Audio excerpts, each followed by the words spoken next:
Hi everyone, I'm Linky, one of the directors of Exit, working alongside my crewmate Yinza. Exit is a psychological thriller, and as you probably know, the first 2 minutes of any film are incredibly important, as they decide whether the audience will stay engaged or not. That's why our opening had to strike the perfect balance between familiar genre conventions and unique elements that set our film apart. We really wanted to grab attention early and leave a strong impression. Let's start with some of the conventions we follow.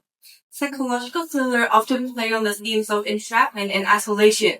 Films like Shutter Islands do this very well. We try to create that same feeling through our setting choices, like the dark claustrophobic hallway, the sterile white room, and the fragile atmosphere of the hospital. Switching between narrow and endless spaces help create disorientation, which links directly to our theme of mental instability and trauma, a key idea in many psychological thrillers. We also use low-key lighting, mostly from exit sign or the flickering red and purple lights.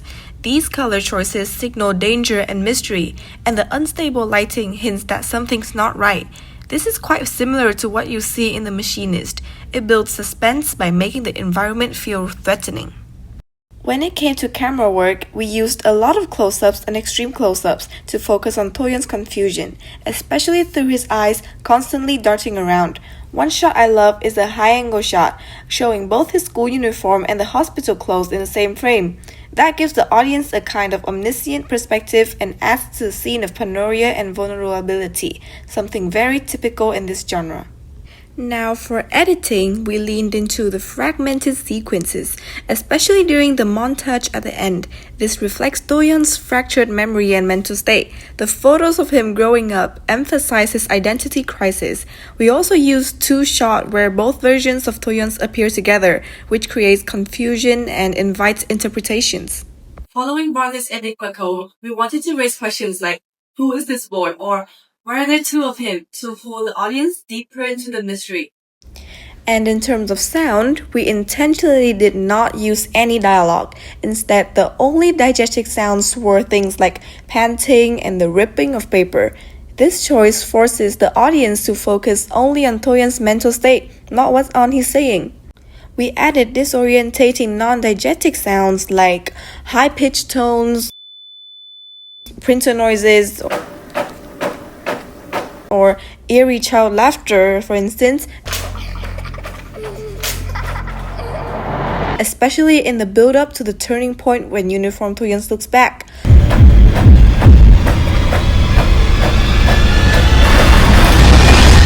All of this was layered on the music bed that slowly builds tension, just like what you see in films like Fight Club.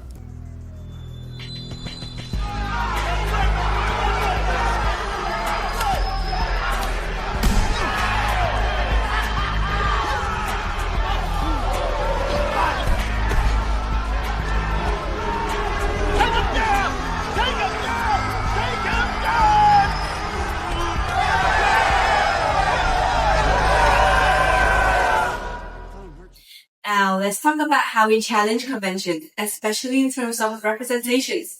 Instead of the usual vulnerable female lead, we choose a teenage boy who takes on that emotionally fragile role. Using Stuart's home reception theory, we encoded Toyon's vulnerability through his costume, like hospital pajamas, bandages, and bloodless uniform instead. All of this signals that he's dealing with a trauma and emotional pain at such a young age. This goes against the stereotype that boys are supposed to be emotionally strong. It also breaks away from the idea that teenagers are carefree. We wanted to show that they can be deeply affected by internal struggles too. We also shifted the cultural context of the genre. Psychological thrillers are usually dominated by Western settings and white characters. In contrast, our film is set within the Asian context, highlighting issues like academic pressure and emotional repression, topics that aren't often talked about openly in Asian cultures but are deeply relevant. Stylistically, we also challenged visual conventions. Instead of stark black and white or desaturated color grading, we choose surreal colors like purple, red, and green to overwhelm the audience visually. These colors reflect the chaos and confusion in Toyon's mind and help us move away from the more traditional or muted look of most thrillers. Lastly, Exit touches on the main three social issues: childhood trauma, mental illness and suicide, and social stigma. For childhood trauma, we use the montage of Tohyun's childhood photos to show a happier past, but that's contrasted with the eerie child laughter and the repeated action of ripping in his bloody uniform, symbolizing his rejection of the past. The montage is edited in a fragmented way to reflect traumatic memory, something that's not fully processed or accepted. Mental illness and suicide are depicted through Tohyun's appearance. He's in patient clothing, covered in bruises and bandages. The hospital setting and intense music bed convey his inner turmoil, and most notably, he's alone. There are no other characters in the opening, only him and the world inside his mind. That was our way of visualizing social stigma, the way people with mental illness are often isolated or treated as outsiders. All of this reflects on a wider youth mental health crisis, especially in Asian cultures, where emotional struggles aren't always acknowledged or openly discussed.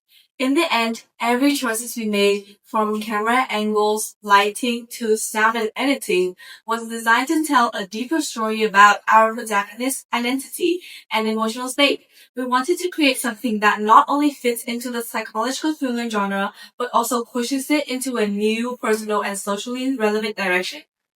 Thanks for watching and listening to the breakdown of Exit. I hope this gave you a better understanding of the decisions we made and the meaning behind them.